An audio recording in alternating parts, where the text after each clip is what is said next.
Ça serait un bon fight, ça serait vraiment entertaining if we fought together parce qu'on a beaucoup de similar resemblances en combat. But I'd be pretty confident.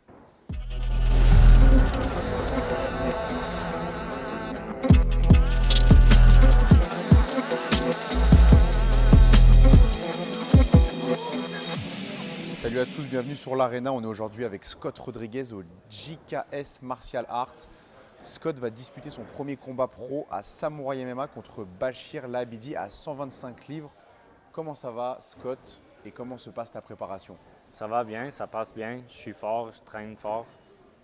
Ça fait longtemps que tu t'entraînes dans ce gym Oui, 7 ans, depuis que je suis 17. et c'est à 17 ans que tu as commencé le MMA? Tu as Ouais. commencé ici? Ouais, j'ai commencé ici. Pourquoi tu as commencé le MMA? Ben, mon frère, il a pogné un mois gratuit à JKS, puis j'ai pris de lui, puis j'ai venu essayer. D'accord. C'est tout. Ouais. Et d'où viens-tu? Quelles sont tes origines et où as-tu grandi? Ben, j'ai rentré ici à Pointe-Claire, not far, comme 5 minutes d'ici. Mais moi, je suis canadienne, mes parents sont portugais. So that's my background. But je D'accord. suis toute née ici, agrandi ici. Est-ce que tu parles un peu portugais? Pardon? Tu parles un petit peu portugais? Un petit peu, je Ok. comprends, mais peut-être la même qu'en français. Je peux me débrouiller un peu. Parfait. Qu'est-ce que tu fais dans la vie à part t'entraîner et combattre?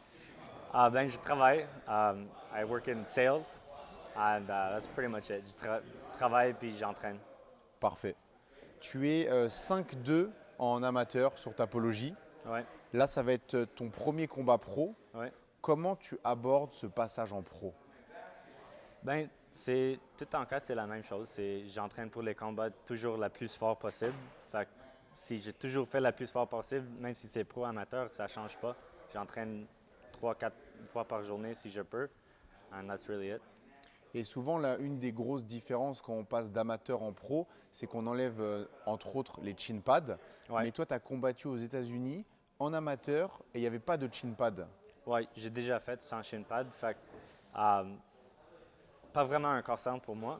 J'ai déjà fait, c'était confortable. I throw a lot of kicks. J'entraîne sans shin pad pretty often. Fait que je suis tellement confortable avec ça.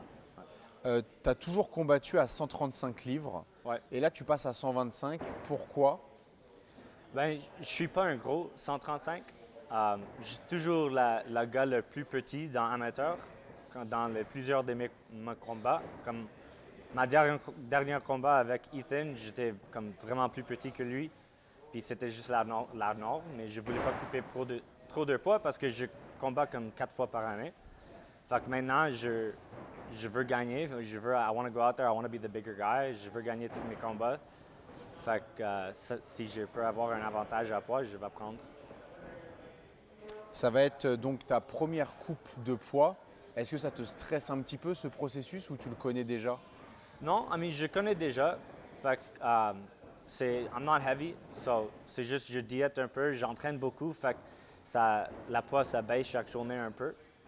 So je suis pas trop très stressé, mais Qui sera dans ton coin, dans ton corner, le jour du combat? fait que j'ai deux head coach, Brian Sim and James Minette. James Minette, he's the owner here at JKS, and Brian, c'est le head coach. Est-ce que chacun est spécialisé dans un domaine particulier du MMA? Ben, les deux la même. Ok. Ouais. Juste MMA in total. James Minette, lui, ça s'entraîne déjà comme 50 plus ans. Il a beaucoup d'expérience. Il a traîné l'armée canadienne aussi. Beaucoup d'expérience. Puis Brian s'entraîne ici comme une quinzaine d'années aussi. Tes deux dernières victoires en amateur, c'était via Rear Naked Choke. Ouais. Est-ce que c'est quelque chose que tu travailles particulièrement à l'entraînement? Oui et non. Je pense que it just mostly comes up because les gars que je combats contre sont pas très bons à grappling, puis ils donnent leur dos. Fait que c'est oui et non, je fais dans l'entraînement beaucoup, mais c'est pas comme I wouldn't call it my move or anything, but je suis pas surpris si je prends un autre ce combat. Je pense que j'ai déjà comme 3 ou 4 dans tous mes amateurs combats. Fait que it's pretty common. Est-ce que tu te spécialises en soumission et en grappling? Je spécialise en tout. Ok. Fait que moi, quand j'ai commencé à MMA, j'étais beaucoup plus confortable avec le kickboxing, mais j'ai gagné tous mes combats avec le grappling. Fait que j'ai travaillé là-dessus, puis maintenant, je suis vraiment confortable dans toutes les areas. Mais avant, j'étais vraiment comme, j'ai préféré le kickboxing. Ok. Mais, so, c'est just weird because I won all my fights avec une soumission, Ouais. mais je peux faire tout, puis moi, je veux être le gars qui est confortable dans toutes les areas. Quand tu abordes un combat, tu es plus du genre à vouloir finir ton adversaire rapidement ou tu prends le temps que tu as et ça ne te dérange pas d'aller à la décision? Quelle est ta philosophie à ce niveau-là? Ben, je veux jamais laisser aux décisions, but I don't rush it. Je vais pas là pour comme, like, be a wild animal and come out swinging to get, caught in the first round. But je veux finisher mes combats dans le premier round si je peux. Tu vas te battre contre Bachir Labidi. Que penses-tu de ton adversaire? Ben, je sais pas beaucoup de lui. J'ai pas regardé son combat. J'ai même pas regardé si je peux trouver. Je sais qu'il vient de France ou Algérie. Je pense qu'il est 0-0. J'ai vraiment pas fait beaucoup de research dessus. I focus on myself. Ok. And whether it's him ou un autre gars, it doesn't make that big a difference. Tu vas pas adapter un game plan spécial selon ton adversaire. Tu vas avec tout ton skill set et Not necessarily. Non, je sais mes strengths, je sais mes fortés.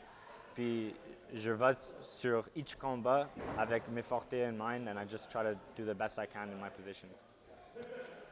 quelle suite pour toi en cas de victoire? Tu veux continuer à Samouraï? On t'a déjà vu aller aux États-Unis. Est-ce que tu veux y retourner? Comment tu vois la suite de ta carrière en cas de victoire ou pas d'ailleurs? Ben, c'est sûr que maintenant, c'est 7 combats sur ma tête, mais en futur, j'aime Samouraï beaucoup, j'aime qu'est-ce qu'ils font. Ouais. It's definitely nice pour combattre dans mon backyard, juste à Laval, juste downtown. So, ça serait nice à compete at Samouraï for a little while, gagner la ceinture là-bas, and then level up from there. Tu as dit gagner la ceinture là-bas. Il y a quand même, tu es dans une catégorie intéressante, les 125 livres. Est-ce que tu connais un petit peu les autres 125 livres au Québec qui veulent également gagner la ceinture samouraï? Est-ce que tu regardes un petit peu? Pas trop, to be honest. So, je sais, il y a Tommy Morrison, Ouais. c'est lui que j'ai entraîné déjà avec lui une fois. Les autres gars, je sais pas trop parce qu'ils sont comme, il y a some guys who fought once, but not consistent. Fait que I haven't looked into it that much. Et justement, Tommy Morrison, qu'est-ce que tu penses de ce combattant que tu vas sûrement finir par rencontrer si toi, comme lui, restez dans Samouraï et vous visez tous les deux le titre des 125 livres? Ben, on avait un combat cédulé avant COVID, mais Ok. c'était annulé par COVID en amateur. Je pense que c'était à 130 livres. Ok. Fait que j'ai préparé pour lui pour comme 4-5 semaines. He's very good. He's very talented. He's a good kid. Puis j'ai entraîné avec lui, je pense, 2-3 fois peut-être. Ça serait un bon fight. Ça serait vraiment entertaining if we fought together. Parce qu'on a beaucoup de similar resemblances quand on combat. But I'd be pretty confident. Parfait. Scott Rodriguez, merci beaucoup et on se donne rendez-vous le 11 mars à Samouraï MMA chapitre 5. Merci beaucoup.